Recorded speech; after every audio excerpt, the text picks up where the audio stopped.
पढ़ने बैठते हो तो किताब सामने होती है, लेकिन मन कहीं और भटक रहा होता है। तुम कोशिश करते हो ध्यान लगाने की, पर विचार रुकते नहीं। दिल भारी हो जाता है और एक अजीब सी थकान तुम्हें घेर लेती है। तब तुम खुद से पूछते हो, मेरे साथ ही ऐसा क्यों होता है?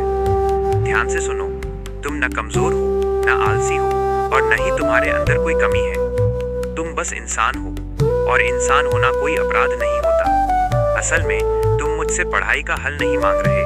तुम मुझसे पूछ रहे हो, कृष्ण, मैं खुद को कैसे संभालूं जब मैं खुद से ही दूर होता जा रहा हूं? तो आओ, मैं तुम्हें बताता हूं कि असली फोकस क्या होता है।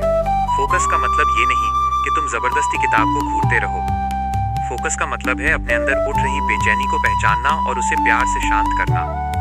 मन को डांटने से वो और भागता है, मन को समझाने से वो ठहरना सीखता है। सोचो, तुम्हारा मन एक शांत झील की तरह है, लेकिन जब डर, तुलना, मोबाइल और अधूरी उम्मीदों की लहरें उठती हैं, तो पानी हिलने लगता है। तुम पानी से लड़ नहीं सकते, बस उसे शांत होने का समय दो। तुम मुझसे पूछते हो, मेरा ध्यान बार बार क्यों टूट जाता है? क्योंकि दुनिया बहुत शोर करती है मेरे बच्चे। हर आवाज तुम्हें बुलाती है, हर सोच तुम्हें खींचती है। ध्यान भटकना तुम्हारी कमजोरी नहीं है, ये बस संकेत है कि तुम अपने अंदर के केंद्र से थोड़े दूर हो। इसीलिए मैंने कहा था, जब मन चंचल होकर भटके तो उसे सजा मत दो, बस बार बार वापस लाओ। मन भटकेगा, ये उसका स्वभाव है, लेकिन उसे वापस लाना यही अभ्यास है, यही योग है। सबसे महान योगी भी इसी से गुजरे हैं। तो अगर तुम जूझ रहे हो तो इसका मतलब है तुम पीछे नहीं हो, तुम रास्ते पर हो। अब मैं तुम्हारे उस हिस्से से बात करना चाहता हूँ जो चुपचाप थक चुका है, जो अकेला महसूस करता है। हाँ, तुम्हें लगता है कि तुम्हारे नंबर गिर रहे हैं। हाँ, तुम्हें लगता है कि सब तुमसे आगे निकल गए हैं। लेकिन सुनो, तुम किसी दौड़ में नहीं हो, तुम खुद के साथ चलना सीख रहे हो।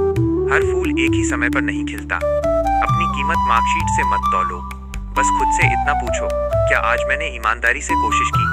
अगर जवाब हाँ है तो वही पर्याप्त है। और अगर कभी लगे कि वो भी कम पड़ रहा है तो अपना बोझ मुझे दे देना। रही बात अकेलेपन की, तुम अकेले इसलिए नहीं हो कि कोई साथ नहीं है। तुम अकेले इसलिए महसूस करते हो क्योंकि तुम रुके नहीं और मुझे महसूस नहीं किया। मैं तुम्हारी सांसों से भी करीब हूँ। जब तुम टूटकर भी आगे बढ़ते हो, वही तो मैं हूँ तुम्हारे अंदर। इसलिए अगली बार जब पढ़ने बैठो तो डर से नहीं, एक छोटी सी प्रार्थना से शुरू करो। कहो, कृष्ण, बस इन 5 मिनटों में मेरे साथ रहना। शांति में बिताए गए 5 मिनट डर और बेचैनी में बिताए गए घंटों से ज्यादा कीमती होते हैं। यही है असली फोकस, यही है असली उत्तर।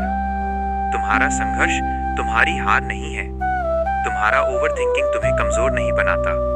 और जब तक तुम्हारा दिल मुझे याद करता है, तब तक तुम कभी अकेले नहीं हो सकते। अपनी पढ़ाई को बोझ मत बनाओ, उसे साधना बना दो। अपने ध्यान को डर नहीं, प्रेम से जोड़ो। और जब मन फिर भटके तो मुझे अपना सहारा बना लेना। तुम गिरोगे भी तो मेरी हथेलियों में।